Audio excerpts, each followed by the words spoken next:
So I've got some sounds here and we're going to learn how to use the multi-sampler, sort of full sampler in Logic, the new one.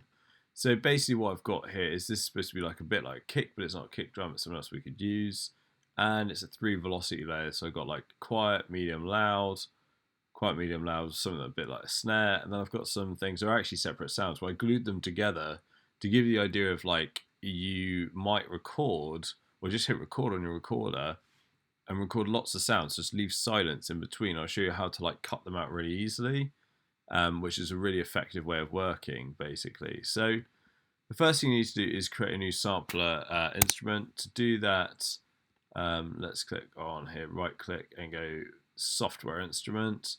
If I open up the inspector, right, so the eye up here, then we want to change the E piano, the default sound, to not the quick sampler, but the sampler multi-sample, and let's go stereo. So this is what it looks like. We looked at this before. So if we close down the mod matrix and the modulators, we're not going to use that. What we are going to use is mapping. So I can turn it on with these little lights. So turn it on, there we go. So I've got the mapping sort of screen is what I want. And then what I can do is drag some of my audio on. So let's just close these up, grab these. So I've grabbed all three. So if I go down to C1, it tends to be the range that we put drums is in the C1 range, sometimes C0, sometimes C2, but C1 definitely sometimes. So do you see I've got three things. So if I drag them, if I go down low onto the key, it's sort of showing it's going to put all three on one note. But if I move my mouse up, it separates them out. So if I wanted them chromatically, I could do that. It's going to go over the kind of C, C sharp, and D. If I go up a little bit, there we go, C, D, E. If I go down on one note, then it puts them all on one note. So let go. Imports. There we go. So I've got three samples, right? And it's already kind of done the velocity ranges for us. But we could alter these, so I could like move that up and have this maybe like right at the top. You have to hit the note like really hard. And what you don't want is this. Avoid this, because this is a hole. So if anyone plays between, you see the velocity down here? So the top end is 97 and 113. So if you play in between that range and here, then you get no sound, which is not what you want. So we could kind of alter these ranges so we have different samples being triggered off at different points. So to test that, if I Command K, get this up, it's grayed out because I need to select the sampler because I'm going to play the sampler. So get the sampler up and find C1. There we go.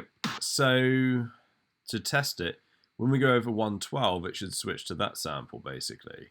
Yeah, because this sample that's selected is between 51 and 112. So if we go up in velocity, and this is quite good because we can see velocity on here, 78. So we go up to just under, there we go, just under 112. We're getting this sample. And then if we go over 112 to 113, do you see it switched to this sample up here now? So that's how you get different samples being played at different velocities, basically. So you can record the same sound, you know, hit it quiet, hit it medium, hit it really hard. Just get your three audio tracks of that and then chuck them in here and put them on the same notes. You have to drag it quite low down onto the note. It puts them in there, you can adjust the velocity range to kind of, I often find this is kind of better, a shorter top end and like a larger middle and then a larger kind of bottom end to it, just because of how we kind of play and how hard we hit the keyboard. So we've got those in. So let's get these and I'll chuck these in as well. So snares tend to go on like Ds. I quite like playing snares on E flats though. So do you see these are not quite the same, so we could like just bring that up. So it's the same kind of velocity where it kind of plays. There we go. So we've got those now in there. So if we go back over to this and play, we should have like kick and snare. Now notice that they cut off when I let go of the key. And if you don't want that, what you need to do is like select the notes, and we need to basically change them to kind of one-shot notes, basically. So if you double-click on a note, it kind of opens up this additional screen down here where we can kind of edit more things. So if we select them all and put them on one shot, now it should, might need to do them individually. Here we go, one shot. There we go. So it plays the whole sample, so I only like touch the key and it just keeps playing the sample basically.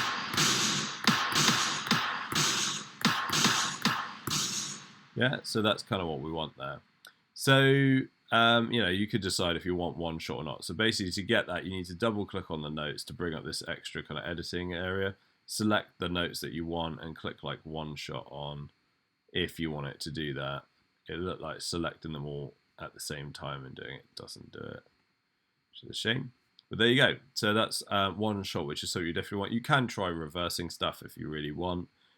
You can alter manually the loop lengths if you want to do that.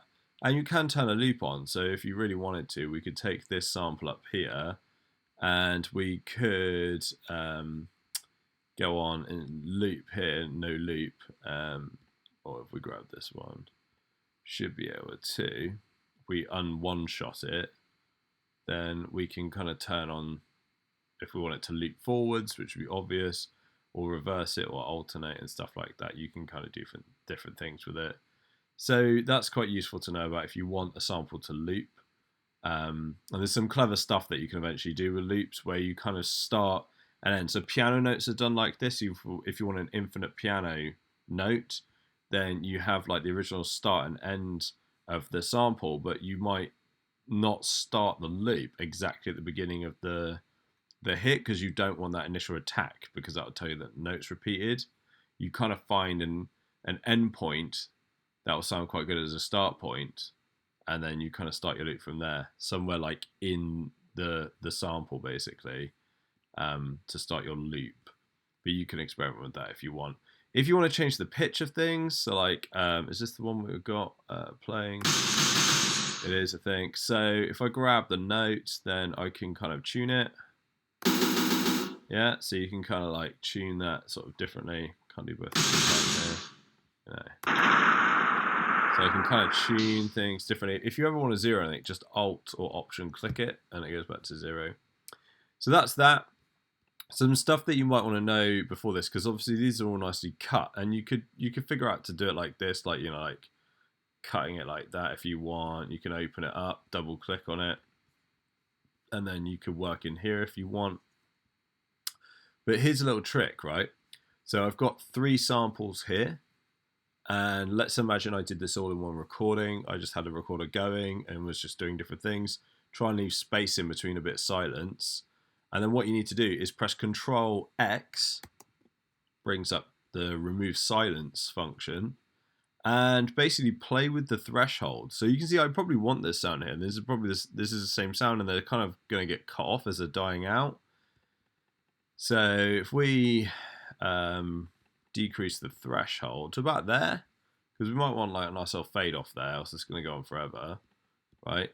See, if I go too far, it just thinks the whole thing is connected.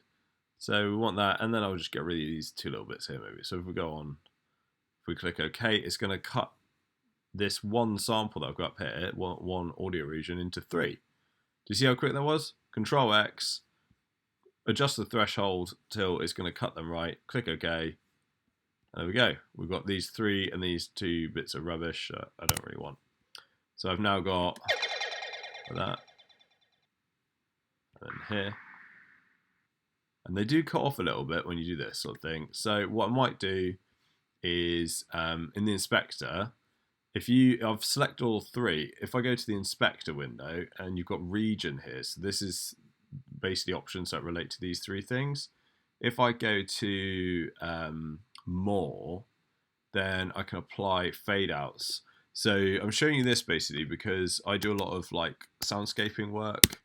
And when you do that, you want to often apply, this is in milliseconds, you want to apply fade outs and stuff like that to like sometimes, you know, hundreds of bits of audio simultaneously.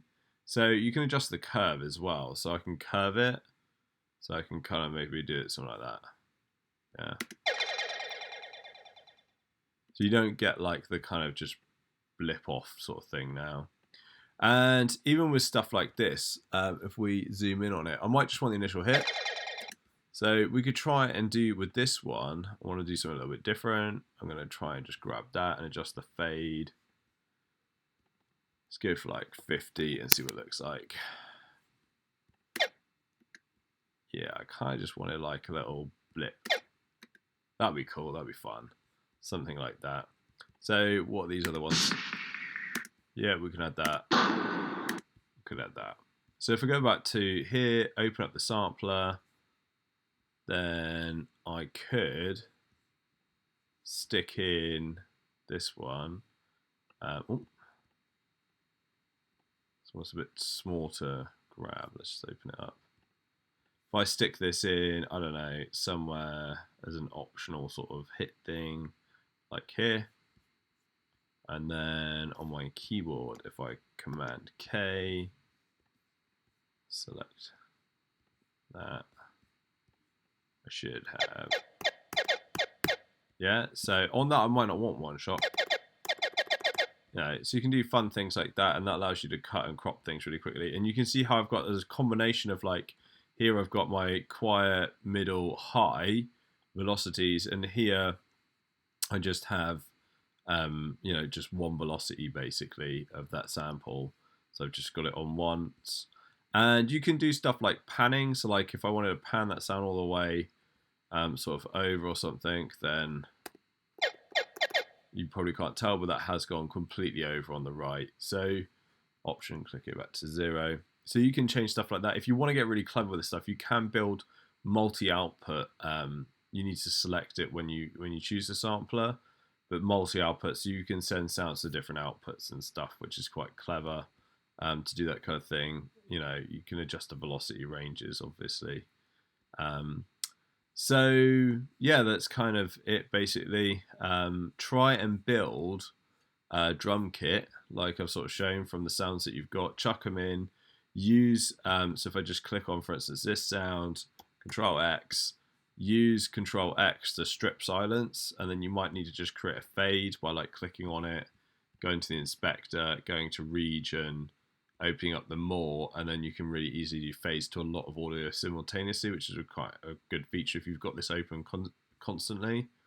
So try and build a like multi-velocity drum kit that has like, you know, kick, snare, maybe hi-hat sort of sounds, that sort of stuff. And then once you've got it, see if you can then, like, obviously if I just create like a MIDI region, I could in here then start programming. So if I go to C1, I've got my kind of kick drum, so I can start programming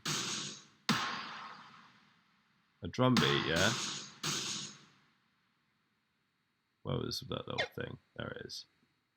You know,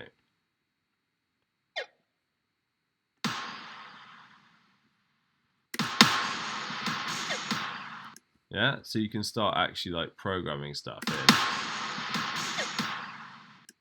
So start see if you can build a little beat or something like that, and then yeah, it'd be really cool to see what you guys come up with. So try and build to begin with a drum kit with multiple velocity layers in the sampler. Once you've done that, build a beat, and if you've got that, then try and build a track out of it.